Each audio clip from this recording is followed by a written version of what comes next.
Joe Biden might not act in the interests of Britain if a post-Brexit trade deal is struck between London and Washington, as throughout history, the U.S. has proved to be a ruthless negotiator where its economic interests are involved. Against all odds, Prime Minister Boris Johnson secured a trade agreement with the EU after 9 months of fraught negotiations. The deal is without a doubt a huge triumph for the Prime Minister, who 2 years ago won a thumping majority at the general election with the promise to get Brexit done. Many are wondering whether he will now be able to pull a similar move with the US, as the former mayor of London had put an agreement with Washington at the heart of his plans to revive Britain after Brexit. The election of Democratic President Joe Biden has undoubtedly complicated things for him. As he outlined his vision for his first few days in the White House in January, the new president confirmed he would not be prioritizing a deal with the UK. Instead, Mr. Biden said he will adopt a similar America First policy as U.S. President Donald Trump, fighting like hell to invest in U.S. firms and employees.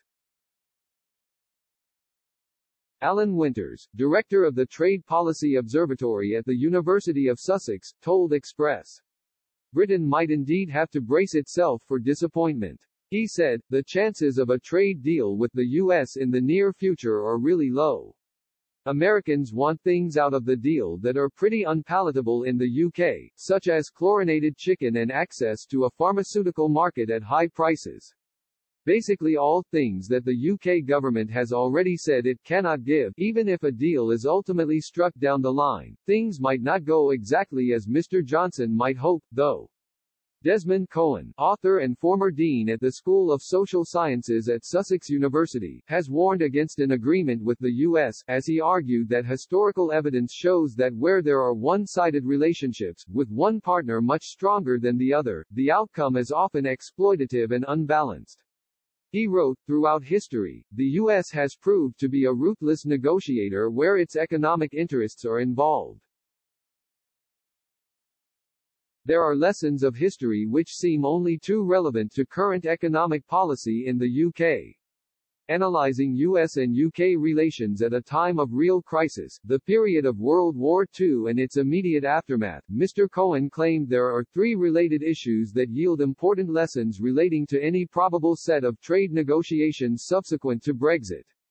The Lend-Lease policy was a program under which the U.S. supplied the UK and other allied nations with food, oil, and materiel between 1941 and August 1945. This included warships and warplanes, along with other weaponry. It was signed into law on March 11, 1941, and ended in September 1945.